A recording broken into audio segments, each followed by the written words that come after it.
America ఎన్నికలలో విజేత ఎవరో తెలిసిపోయింది. ఉత్కంఠకి తెరపడింది. 2024 ముగింపులో అమెరికాకి ఒక కొత్త ఆరంభం మొదలైంది. డొనాల్డ్ ట్రంప్ మళ్ళీ అమెరికాకి కొత్త ప్రెసిడెంట్గా గెలిచారు. ఓటమి తర్వాత మళ్ళీ గెలుపు రుచి ఏంటో చవిచూశారు. తన ప్రత్యర్థి కమలా హ్యారిస్పై విజయం సాధించి వైట్ హౌస్ వైపుకి బాటలు వేసుకున్నారు. డొనాల్డ్ ట్రంప్ అధికారికంగా రెండోసారి యునైటెడ్ స్టేట్స్ 47వ అధ్యక్షుడిగా ఎన్నికయ్యారు. అధికార పీఠం దక్కించుకోవడానికి అవసరమైన 270 కంటే ఎక్కువ ఎలక్టోరల్ ఓట్లను ఆయన సాధించారు. Welcome to our channel Swachh story. అత్యంత కీలకమైన స్వింగ్ రాష్ట్రాలలో తిరుగులేని ఘన విజయం సాధించారు. ట్రంప్ గెలుపును అధికారికంగా ప్రకటించడం కూడా జరిగిపోయింది. ట్రంప్ 277 ఎలక్టోరల్ ఓట్లను సాధించగా కమలా హ్యారిస్ 224 ఎలక్టోరల్ ఓట్లను సాధించారు. అంటే 53 ఎలక్టోరల్ ఓట్ల తేడాతో ట్రంప్ కమలా హ్యారిస్ మీద విజయాన్ని సాధించారు. మన అందరికీ తెలిసినట్లే ట్రంప్ అమెరికా అధ్యక్షుడిగా ఎన్నికవడం ఇది రెండోసారి. కానీ పోటీ చేసింది మాత్రం మూడోసారి. ఆయన పోటీ చేసిన రెండోసారి ఆయనకి ఓటమి ఎదురవ్వడం గమనార్హం. ఈ ఎన్నికల ఫలితం కారణంగా గ్రోవర్ క్లీవ్లాండ్ తరువాత వరుసగా కాకుండా రెండోసారి అధ్యక్ష పదవిని ట్రంప్ చేపట్టారు. క్లీవ్లాండ్ 22వ మరియు 24వ ప్రెసిడెంట్గా 1885 నుండి 1889 వరకు మరియు 1893 నుండి 1897 వరకు పనిచేశారు. ఈ విజయంతో 2020లో పదవిని పోగొట్టుకున్న తరువాత ట్రంప్ చారిత్రాత్మకమైన రెండోసారి పదవిని దక్కించుకున్నారు. ట్రంప్ తిరిగి రావడం అమెరికన్ రాజకీయాల్లో ఒక ముఖ్యమైన అధ్యాయానికి శ్రీకారం చుట్టిందని చెప్పాలి. అతని మునుపటి వివాదాస్పద పదవీకాలం తరువాత 2020లో ఎదురయ్యింది. ఓటమిని సైతం ఆయన అంగీకరించడానికి నిరాకరించడం సంచలనం రేపిన సంగతి తెలిసిందే. జనవరి 6న జరిగిన క్యాపిటల్ అల్లర్లు, గత 4 సంవత్సరాలలో అతను ఎదుర్కొన్న చట్టపరమైన సవాళ్లు, ఆయన మీద ఉన్న నేరారోపణలు పెను సంచలనం రేపాయి. ట్రంప్ ఎన్నికలలో విజయం రెస్ట్ బెల్ట్ అని పిలువబడే రాష్ట్రాలతో పాటు 2020లో అతను గతంలో కోల్పోయిన అనేక స్వింగ్ స్టేట్లను తిరిగి పొందడంపై ఆధారపడిందని అందరికీ తెలుసు. ఎన్నికల కోసం జరిగిన ప్రచారంలో అతను ఇమిగ్రేషన్, ఆర్థిక సమస్యలపై దృష్టి సారించాడు. అలాగే ఆర్థిక అనిశ్చితులు, పెరుగుతున్న సాంస్కృతిక విభజనలను ఖండించాడు. ట్రంప్ చేసిన ఈ ప్రచారం చాలా వరకు పనిచేసిందనే చెప్పాలి. ట్రంప్ విజయానికి దోహదపడిన రాష్ట్రాలను ఇప్పుడు చూద్దాం. విస్కాన్సిన్ 10 ఎలక్టోరల్ ఓట్లను ఈ రాష్ట్రం ట్రంప్కు అందించింది. ఓహియో శ్రామిక తరగతి ఓట్లపై ట్రంప్ పట్టు బలంగా ఉండడం వలన ఓహియో 17 ఎలక్టోరల్ ఓట్లను ట్రంప్కి వచ్చేలా చేసింది.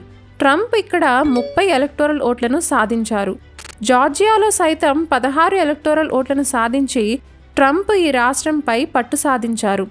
నార్త్ కరోలినాను కూడా 16 ఓట్లతో ట్రంప్ సొంతం చేసుకున్నారు. ఇక అయోవా విషయానికి వస్తే 2016 నుండి ట్రంప్కు ఇది బలమైన కోట. అయోవా అతనికి 6 ఎలక్టోరల్ ఓట్లను ఇచ్చింది. టెక్సాస్ కూడా రిపబ్లికన్ పార్టీ యొక్క పట్టును కొనసాగిస్తూ ట్రంప్కు 40 ఎలక్టోరల్ ఓట్లను అందజేసింది.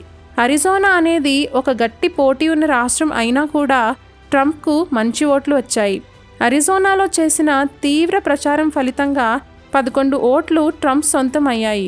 మరో కీలక ప్రాంతం అయిన పెన్సిల్వేనియా 11 ఓట్లు సాధించి కమలా హ్యారిస్ను ప్రెసిడెంట్ పదవి వేటలో వెనుకకు నెట్టేశారు ట్రంప్. అసలు ఈ ఎలక్టోరల్ కాలేజీ ఓట్ల లెక్కింపు అయిపోకముందు పోరు హోరాహోరీ అంటూ విశ్లేషణలు వెల్లువెత్తాయి. హ్యారిస్తే పైచేయి అంటూ అమెరికా మీడియాలో కథనాలు చాలా జోరుగా వినిపించాయి.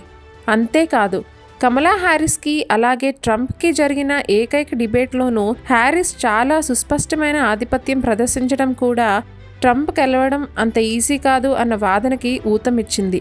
అంతేకాదు, వీటికి తోడు ఆమె ఆఫ్రికన్, భారత మూలాలు ఉన్న వ్యక్తి కావడం, అలాగే ఒక మహిళ కావడంతో మహిళల అండ ఉంటుంది అన్న ధీమా, సెలబ్రిటీల బహిరంగ మద్దతు, రిపబ్లికన్లతో పోలిస్తే ప్రచారానికి వరదలా వచ్చిపడ్డ నిధులు, ఇవన్నీ కమలా హ్యారిస్ని గెలిచేలా చేస్తాయని చాలామంది భావించారు.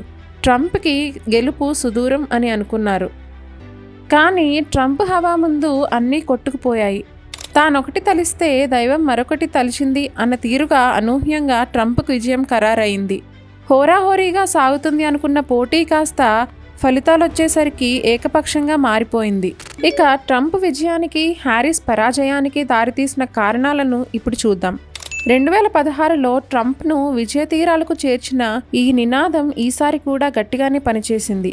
ఉక్రెయిన్కు మద్దతుగా బైడెన్ సర్కారు వందలాది కోట్ల డాలర్లను మంచినీళ్ళలాగా ఖర్చు పెట్టడం అమెరికన్లకు నచ్చలేదు. ఇది అమెరికా ఆర్థిక ప్రయోజనాలకు కూడా మంచిది కాదు అని వారు అభిప్రాయపడ్డారు. దానికి తోడు చైనా తదితర దేశాల నుంచి కారు చౌకగా వచ్చిపడుతున్న ఇంపోర్ట్స్ అమెరికన్స్ పొట్టకొడుతున్నాయి. అలాగే వారి ఉపాధికి కూడా ఎసరు పెడుతున్నాయి. ధరల భారంతో కుంగిపోతున్న అమెరికన్లకు ఈ పరిణామం కొన్నేళ్లుగా ఇబ్బందికరంగా మారింది. ఇలాంటి పరిస్థితుల్లో అమెరికా తన ఉనికి కోల్పోతోంది అని ట్రంప్ గట్టిగా వాదించారు. ఆ వాదన అమెరికా ప్రజలకు సమర్థవంతంగా చేరింది. అలా జో బైడెన్ విధానాలను ఎండగొట్టడంలో ట్రంప్ విజయం సాధించారు. ఇంపోర్ట్స్ ట్యాక్స్ ను భారీగా పెంచడం ద్వారా కారు చౌక దిగుమతులకు అడ్డుకట్ట వేస్తానన్న ప్రకటన కూడా అమెరికన్లను ఎంతగానో ఆకట్టుకుంది. ఎందుకంటే ఇంపోర్ట్స్ తక్కువ అవడం వల్ల అమెరికన్స్ వాళ్ళ ప్రొడక్ట్స్ ని ఎక్కువగా మ్యానుఫ్యాక్చర్ చేసి వాళ్ళ బిజినెస్ బాగా పెరిగేలా చేసుకోవచ్చు. ఈ పాయింట్ జనాల్లోకి బాగా చేరింది. వలసదారులు తమ అవకాశాలను తన్నుకుపోతున్నారన్న ఆక్రోశం స్థానికుల్లో చాలా ఏళ్లుగా నెలకొని ఉంది. వారిలోని ఈ వ్యతిరేకతను ట్రంప్ పూర్తి స్థాయిలో సొమ్ము చేసుకోగలిగారు. బైడెన్ 4 ఏళ్ల పాలనలో అమెరికాలోకి రికార్డు స్థాయిలో అక్రమ వలసలు జరిగాయి. వలసదారులు అమెరికన్లు పొట్టగొడుతున్నారన్న ట్రంప్ వాదనతో వారు ఏకీభవించారు. వాటికి అడ్డుకట్ట వేయడమే కాక అక్రమంగా వచ్చిన 10 లక్షల పై చిలుకు మందిని స్వదేశాలకు పంపేస్తానని ప్రకటించడం ట్రంప్కు భారీగా లభించింది. ఇప్పుడు బైడెన్ ప్రభుత్వంలో ఉన్న ఆర్థికపరమైన లోపాలను సవరించడం సహా అన్ని సమస్యలను చక్కదిద్దడానికి హ్యారిస్తో పోలిస్తే ట్రంపే సరైన నేత అని మెజారిటీ ప్రజలు భావించారు. అమెరికా ఫస్ట్ అనే నినాదానికి విపరీతమైన స్పందన దక్కింది. అంతర్జాతీయంగా అన్ని రంగాల్లోనూ అమెరికా ప్రాధాన్యాన్ని అన్నిటికన్నా ముందు ఉంచుతానని ఆయన చేసిన వాగ్దానం వారి మనసులు గెలుచుకుంది. ఈసారి ట్రంప్ను గెలిపించిన అంశాల్లో మరో ముఖ్యమైన అంశం ఇన్ఫ్లేషన్, అంటే ద్రవ్యోల్బణంను తగ్గించాలన్న సంకల్పం. బైడెన్ పాలనలో గత 4 ఏళ్లలో ద్రవ్యోల్బణం చుక్కలను తాకింది. నిత్యావసరాల ధరలు అమెరికా చరిత్రలో ఎన్నడూ లేని విధంగా 2 రెట్లకు పైగా పెరిగిపోయాయి. కరోనా తదితర సమస్యలు దానికి కారణమైన ఓటర్లు మాత్రం బైడెన్ను, ఆయన డెమోక్రటిక్ పార్టీనే ఇందుకు కారణంగా చూశారు. ట్రంప్ హయాంలోనే ఆర్థిక వ్యవస్థ మెరుగ్గా ఉండేదన్నది అమెరికన్లలో చాలామంది అభిప్రాయపడ్డారు. ఆర్థికంగా అమెరికా మళ్లీ పుంజుకోవాలంటే అది హ్యారిస్ వల్ల కాదని, ట్రంప్ మాత్రమే అది సాధించగలరని అక్కడి వారు బలంగా నమ్మారు. తొలి నుంచి ట్రంప్కు గట్టి ఓటు బ్యాంకుగా నిలిచిన గ్రామీణ ఓటర్లు ఆయనకు ఈసారి మరింత దన్నుగా నిలిచారు. గత కొన్ని ఎన్నికలతో పోలిస్తే ఈసారి వారి ఓటింగ్ శాతం గణనీయంగా పెరిగినట్టు ఫలితాల సరళి చెబుతుంది. ఈ ట్రెండు దేశవ్యాప్తంగా కొనసాగడం ట్రంప్కు బాగా కలిసొచ్చింది. ఎందుకంటే గ్రామీణ ఓట్లు కూడా ఆయన స్వీప్ చేసేశారు. మెక్సికో తదితర లాటిన్ అమెరికా దేశాల నుంచి తరాల కిందట వలస వచ్చి స్థిరపడ్డ స్పానిష్ మాట్లాడే వారిని హిస్పానియన్లుగా పిలుస్తారు. ఫలితాల్లో వీరి ఓట్లు కీలకమే. డెమోక్రటిక్ పార్టీ ఓటర్లలో 12% దాకా ఉండే హిస్పానియన్లు కొన్నేళ్లుగా రిపబ్లికన్ పార్టీ వైపు మొగ్గుతున్నారు. ఆ ట్రెండ్ ఈసారి కూడా కొనసాగినట్టు కనిపిస్తుంది. దీనికి తోడు హిస్పానియన్లకు, ఇండియన్ అమెరికన్లకు దగ్గర అవడానికి ట్రంప్ చేసిన ప్రయత్నాలు ఫలించాయి. పోలింగ్ సమీపించిన తరుణంలో బంగ్లాదేశ్లో హిందువులు, మైనారిటీలపై దాడులను ఖండిస్తూ చేసిన ప్రకటన ఇండియన్ అమెరికన్లపైన ప్రభావం చూపింది. 2020తో పోలిస్తే ట్రంప్కు ఈసారి లాటిన్ ఇండియన్ అమెరికన్ ఓట్లు చాలా పెరిగాయి. 2020లో బైడెన్కు ప్రతి 10 మంది లాటిన్ ఓటర్లలో 9 మంది ఓటేయగా ఈసారి హ్యారిస్కు 8 మందే. 2020లో 60% పడ్డ హిస్పానియన్ ఓట్లు ఈసారి 50%కి తగ్గాయి. 30 ఏళ్లలోపు ఓటర్లలో 2020లో బైడెన్కు 60% మంది ఓటేయగా ఈసారి అది 50%కి పరిమితమైంది. వారిలో 2020లో ట్రంప్కు 3/4 జనమే ఓటేయగా ఈసారి అది 40%కి పెరిగింది.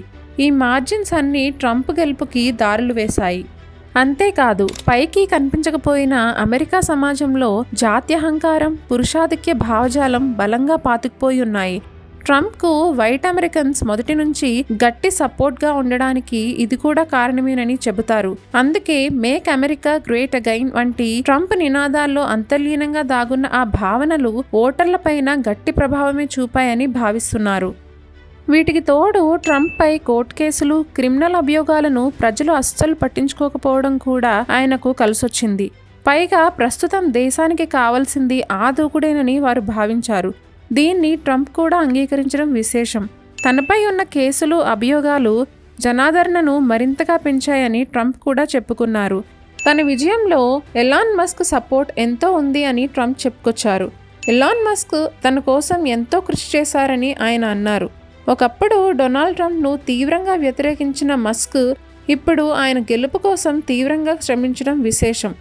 అమెరికా అధ్యక్ష పదవికి ట్రంప్ వద్దు అని ఒకప్పుడు చెప్పిన మస్క్ ప్రస్తుతం ఆయనను ఆ గద్దె ఎక్కించేందుకు అనేక ప్రయత్నాలు చేశారు. అయితే మొదట్లో ట్రంప్ అంటే గిట్టని మస్క్ ఇప్పుడు ఆయన విజయం కోసం అన్ని ప్రయత్నాలు చేయడానికి ప్రస్తుత అధ్యక్షుడు జో బైడెన్ కారణం. 2016కు ముందు ఎలాన్ మస్క్ అసలు డెమోక్రటిక్ పార్టీ, రిపబ్లికన్ పార్టీలకు మద్దతు తెలపలేదు. అదే సమయంలో తాను సగం డెమోక్రాట్ను అని, సగం రిపబ్లికన్ అని తెలిపేవారు. అయితే 2016 మరియు 2020 అమెరికా అధ్యక్ష ఎన్నికల్లో ఎలాన్ మస్క్ డెమోక్రాట్ల వైపునే నిలిచారు. ఇక 2016 మరియు 2020 ఎన్నికల్లో రిపబ్లికన్ పార్టీ తరపున అధ్యక్ష అభ్యర్థిగా పోటీ చేసిన డొనాల్డ్ ట్రంప్కు మద్దతు తెలపడం పక్కన పెడితే ఆయనను తీవ్రంగా విమర్శించేవారు. మొదటి నుంచి ట్రంప్కు వ్యతిరేకంగా ఉన్న మస్క్ 2016 ఎన్నికలు పూర్తయిన తరువాత అమెరికా అధ్యక్షుడిగా డొనాల్డ్ ట్రంప్ సరైన వ్యక్తి కాదని కూడా వ్యాఖ్యానించారు. ఇక 2022 మొదట్లో కూడా మళ్లీ అమెరికా ఎన్నికల్లో డొనాల్డ్ ట్రంప్ పోటీ చేయకూడదని వ్యాఖ్యానించారు. అంతటితో ఆగకుండా డొనాల్డ్ ట్రంప్ పాలనలో ప్రతిరోజు ఒక హైడ్రామా ఉంటుందని అనేవారు. అయితే జో బైడెన్ తీసుకున్న కొన్ని నిర్ణయాలు ఎలాన్ మస్క్ తన దారి మార్చుకునేలా చేశాయి. జో బైడెన్ కార్యవర్గంతో ఆయనకు డిఫరెన్స్ ఏర్పడడం వలన ట్రంప్ వైపుకి యూటర్న్ తీసుకున్నారు. 2021లో జరిగిన ఎలక్ట్రానిక్ వెహికల్ సదస్సులో మస్క్ కంపెనీకి ఆహ్వానం కూడా అందకపోవడంతో, అలాగే బైడెన్ ఇతర విధానాలతో విసుగెత్తి ట్రంప్ కోసమే ఏకంగా ట్విట్టర్ని కొనేసినట్లు వార్తలు కూడా వచ్చాయి. ఇప్పటి వరకు ట్రంప్ విజయానికి దోహదం చేసిన కారణాల గురించి మాట్లాడుకున్నాం.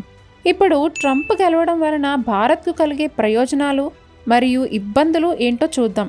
జార్జ్ సోరోస్ వంటి యాంటీ ఇండియన్ గవర్నమెంట్ ఏజెంట్స్కి ట్రంప్ గవర్నమెంట్ చెక్ పెట్టచ్చు. ఇప్పటి వరకు యుఎస్ ప్రభుత్వం జార్జ్ సోరోస్ ఇన్ఫ్లుయెన్స్తో పనిచేయడం వలన ఇరు దేశాల సంబంధాలు కాస్త దెబ్బతిన్నాయి.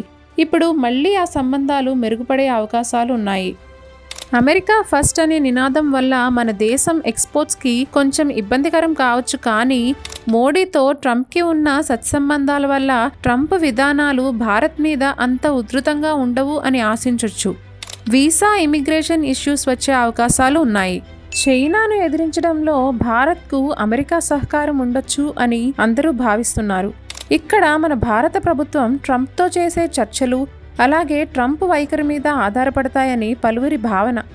చైనా నుండి ఇంపోర్ట్స్ తగ్గించాలన్న ట్రంప్ నిర్ణయం మన దేశానికి అమెరికా మార్కెట్ ద్వారాలు తెరిచినట్లే. భారత ప్రభుత్వం ఇక్కడ ప్రొయాక్టివ్గా వ్యవహరించాలి. అలాగే మన దేశానికి వ్యాపార ప్రయోజనాలు వచ్చే విధంగా చూసుకోవాలి. ఇక భారతదేశం అలాగే అమెరికా మధ్య ఎలాంటి సంబంధాలు కొనసాగుతాయి, అలాగే అమెరికాలో భారతీయుల మనుగడ ఎలా ఉండబోతోంది, ప్రపంచ పటంపై భారత్ అమెరికా సంబంధాల కారణంగా భారత్ ఎలాంటి పరిస్థితుల్లో ఉండబోతోందో మున్ముందు చూడాల్సిందే మరి. అంతేకాదు, ట్రంప్ విజయంతో ఇక కెనడా కూడా కష్టాల్లో పడ్డట్టే. ఆయన విధానాల వలన కెనడా ఎక్స్పోర్ట్స్ ఎఫెక్ట్ అయ్యే అవకాశం ఉంది. ఇప్పుడు కెనడా ప్రధాని ట్రూడో ట్రంప్కి కంగ్రాచులేషన్స్ తెలిపినా ఒకప్పుడు ఆయన్ని లునాటిక్ అంటూ సంబోధించిన విషయం ట్రంప్ మర్చిపోయి ఉండరు. రష్యాతో కూడా ట్రంప్ ఎడమొహం పెడమొహంగానే ఉన్నారు. పుతిన్ అభినందనలు తెలిపినా కూడా ట్రంప్ మాత్రం పుతిన్తో మాట్లాడలేదు. కారణం డెమోక్రాట్స్ను గెలిపించాలని ఎన్నికల ముందు పుతిన్ పిలుపు ఇవ్వడం. ఇక ముందు ముందు రష్యాతో కూడా సంబంధాలు కాస్త అటు ఇటుగానే ఉంటాయని విశ్లేషకుల అంచనా.